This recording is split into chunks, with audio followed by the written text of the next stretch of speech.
Hello, you and I, how's it going? What a lovely day. So, let's talk about electric and battery power. Battery power. So, you've got your car, and I've touched on this briefly in one of the first videos in this little series when we're talking about this car. But let's go into it a little bit more, because I did mention about if you get a different type of battery, you get a hump pack, you need a charger for it, and all this kind of stuff. So let's cover it all, shall we? Let's just do that. So no one is confused. There will be no confusion whatsoever by the end of this video. If there is, you need to sit down with a bowl of soup and make sure you're well fed, because your brain isn't working properly if you're confused after this video. So most Nitro cars, including this one, comes with one of these little black rectangle things, and you put 4 AA batteries in there. There will be different types from different cars, I'm sure, but everyone I've ever seen in my relatively short lifetime so far has come with one of these. Some of them come with nothing, but that's the more high-end ones come with nothing, but the little ones meant for just normal people come with one of these. Now there are some people out there that say just don't bloody use it, alright? Don't use it. And they're very aggressive about it. There's no need for any of that. You can use this if you want to use this. You put 4 AA batteries in it, make sure they're charged up, or make sure they have sufficient electrical power inside them, otherwise it's just a waste of time. One thing that I will mention is that you won't see very much performance if you use this. The 4 AA batteries isn't really good enough to make the servos work to their best potential, and I know people are going to say the servos in that are crap anyway. Well, we're not talking about that. Doesn't matter. These servos are different servos. 4 AA batteries is not going to make them work to their the full potential, and they won't last as long either. But if you do decide to use this, what you can do, you don't have to use a cable tie. You can use a bit of string, a bit of rope. You can use an elastic band, a hair band. You know, go and nick your sister's, your wife's, your girlfriend's hairband, or if you are the sister, the wife, or the girlfriend, use your own hairband, for goodness sake. Tie it around there and make sure the batteries aren't coming loose. Or if not, just use a cable tie, stick the cable tie around it, zip, like that, right?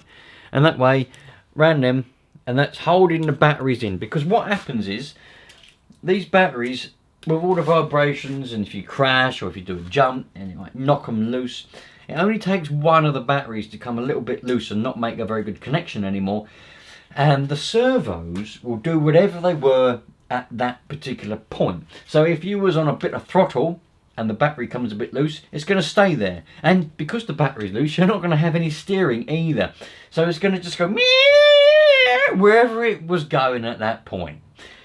Furthermore to that, people are usually under the illusion, and we will cover fail-safes in a separate video.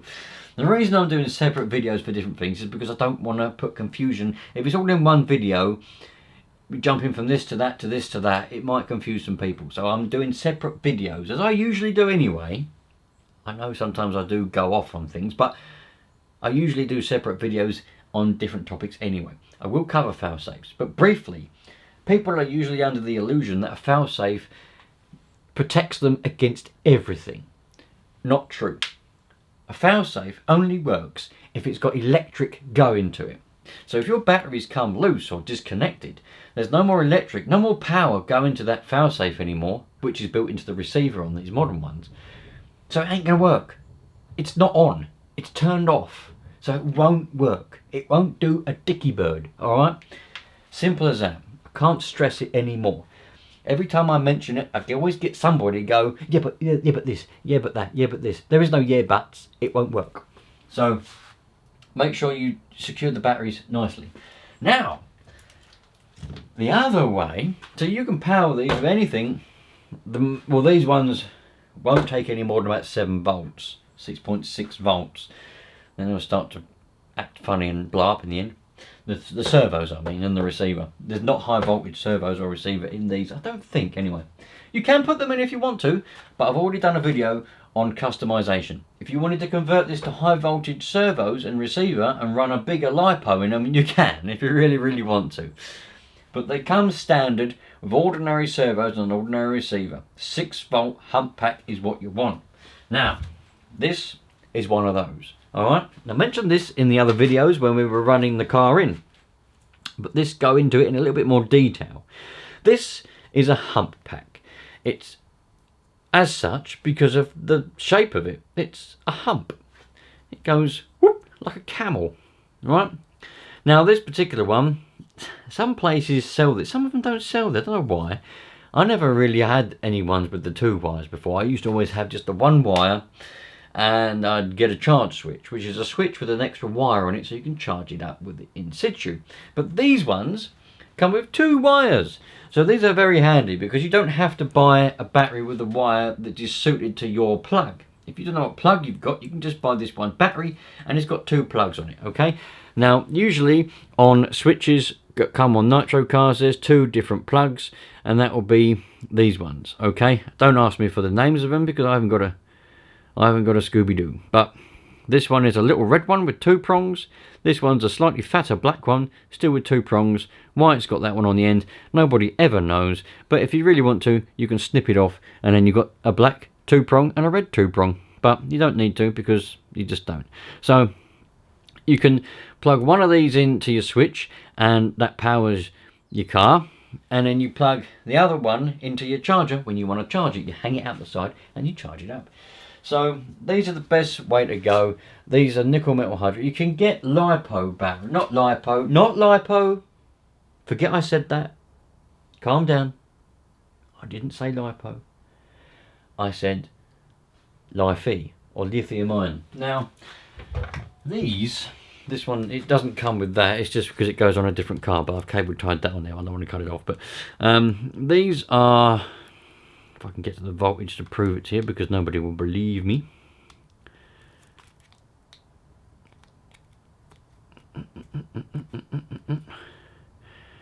Right.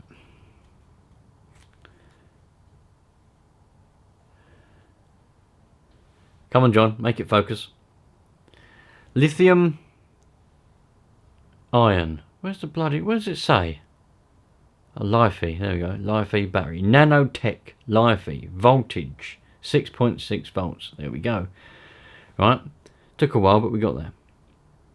Now, you can run that car on this battery if you wanted to. Yeah, it's a Li-Fi, so it's a form of lithium ion in a way. I'm not going to go into the depths of it. Any battery geek, please feel free to comment all the depths of the differences between nickel metal hydrate, NiCad, you know, LiPo, Li-Fi, and all them, and lithium, if you really want to. But I don't really care about that for the purpose of this. You can run your car on this if you want. As long as it's no more than 6.6 volt battery, it'll run fine. It'll power everything up. But that battery won't fit in your receiver box. Simple as that. It's too big. The reason why we use these hump packs is because they're designed for receiver boxes, but they fit perfectly in most of them. You can get rectangle shaped batteries as well for the smaller ones, but that is the more common one and it'll usually fit fine. It'll last longer, it'll have more power for longer, so your servos will be more oomph, you know, a bit more punch in them. Your steering servo will be a bit stronger and a bit faster. Your throttle and brake servo will be a bit stronger and a bit faster for longer as well. More stamina. One of the better, one of the good points about using one of these as well is that you don't have to keep changing it like you would AA batteries. You know, even if you get some rechargeable AA batteries, you've still got to take them out and put them back in again.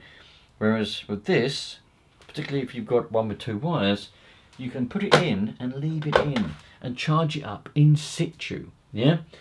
Now, when I mentioned about charging in the other video before, I said you don't have to get a great big charger.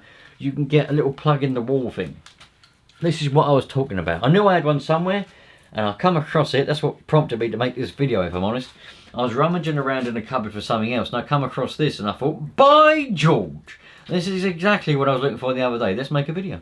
So you can buy one of these. It just plugs into the wall. Yeah, just plugs into the wall like that, and you've got a couple of lights, tells you what you're doing, what's charging, and all that other rubbish. Now it charges multiple different things, but there's the plug on the end there, and you've also got a different plug for some reason there. So this isn't necessarily forever. This is a Futaba Ripmax one. This is quite old. I don't think they're the same thing anymore, but yeah. RX and RX. You can charge 2 batteries with it. Not particularly fast. They charge 1.6 volts at 185 milliamps or 250 milliamps. Yeah, so that's quite slow. All right, that's going to take a good few hours to charge one of these 1,600 milliamp hour batteries that we're using in these cars. But you can buy one of these. Yeah, quite inexpensive. You just plug it in. Forget about it. They never ever charge a battery overnight, by the way. You can if you want to, but I wouldn't recommend it. Never charge a battery overnight. So many people charge their phones and tablets and computers and everything overnight. Ridiculous. I don't care what type of battery it is. A battery is a stored up piece of energy. It could explode at any point. So what you can do, and these are a little bit of an investment for the future as well. So you can get different types. Now these ones are from GT Power. This video isn't necessarily a sponsored video. Take of it what you will. They sent me these chargers years ago and I promoted them for a while, and I still do because they're bloody good. At the point when they sent me these, you couldn't buy them in the shops here in England. Now Models, Sport, Wheelspin Models and loads of other shops sell these GT Power chargers, so you can just go and buy one. Yeah, I really do recommend them. So yeah, GT Power sponsored the channel, wow, years ago now. Sent me all different chargers and all kinds of things, and I think they are bloody brilliant for what they are. And that's the truth, by the way. That is the truth. So you can buy, you don't need to buy the expensive one. This is in the box, but I won't bother getting it out. This one's got wireless charging on the top of it, so you can charge up your mobile phone with it as well. But there's also transmitters out there these days that have wireless charging on the bottom. FlySky do one, and I think Spectrum do one as well. I don't know about Futaba. But there's wireless charging, so you just stand it on the top of your charger there and it'll charge up your transmitter for you. Yeah, pretty cool. You can charge loads of different batteries with these chargers. Right, so it might seem a little bit strange. You've just bought yourself a battery that cost about £6 or £7, and now you're going to be spending £120 or more in some cases, or less in other cases. I think this one's about 60 quid or 70 quid. This was a bit more if you was to buy it. So you're spending all that money just to charge up a £6 battery. But the thing is, it is a bit of an investment as well, because you can charge loads of different batteries with this. You could even charge up your car battery, you know, your battery. Yeah, you can even charge your PB lead acid battery for your actual real car with this. Yeah, you could charge anything with this charger, that charger, these types of charger. So you will need something like that to charge up that battery.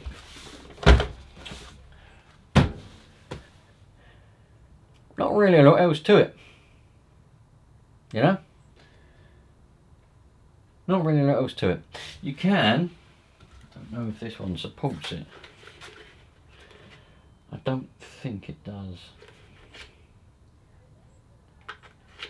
I don't think this one supports it. There's no nah, I didn't think it would do. But well, obviously it goes without saying you can put rechargeable AA batteries in here. But if you was to buy yourself some new different radio gear, right? This one supports it. There's the little plug, right? You can put a battery similar to this one, lithium ion or NiCad, not NiCad these days, but in here, so you don't have to keep putting AA batteries in. And then, as I say, if you've got one that supports the wireless charging underneath, you can stand it on top.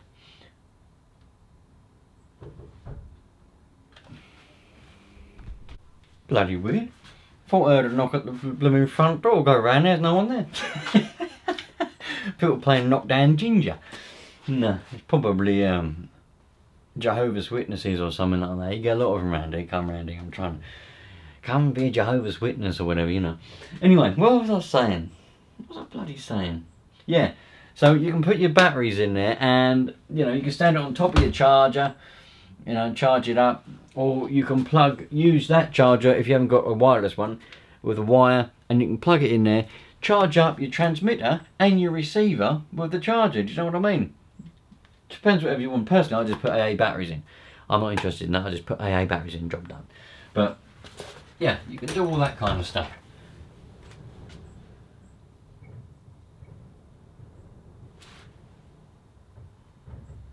Bloody doors are opening by themselves now. John? John?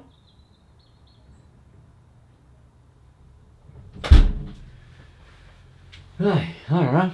Right. Anyway. So yeah, so you can do all that kind of stuff. Happy days, man. Not really a lot else to say. I think that's electrical things covered. Now, the one thing I will say is, don't overthink anything that you do. I know that I do long-winded, over-the-top, stupidly long videos to cover small little topics, but I aim it as if you're completely stupid and you know nothing, which is, you know, may well be a bit over the top, but just bloody put some batteries in it, choose something, put batteries in it, and move on with life, okay? Very simple, but those are the options that you've got. If you want my recommendation, which you probably don't, but if you do, I recommend that off the bat, to start with, off the bloody bat, when you order your car, or when you go down the shop and buy your car, while you're there, buy a hump pack, yeah? And buy the relevant charger that you want for it. Because you'll be grateful for it. And even if you go to sell the car, you don't like it and you want to sell it later, if you sell it with the hump pack and the charger as a bit of a pack, you might even make a bit of money on it. You never know. So there we go. Electrical power covered. Ticked off the list. You know what you're doing. You're not confused. If you are, just write a comment and I'll bring you over a bowl of soup so you can have something to eat. I'll see you later. Treat people nicely. Don't take people for granted and enjoy yourselves. And hopefully, put in the comments, are you following along with the videos, the running in videos? Are you following along? You know, have you got one brand new? Are you following what I'm doing? Or are you thinking about buying one? Or are you just watching for fun? I love to know. I love to hear from you. Cheerio. All the best. Take care.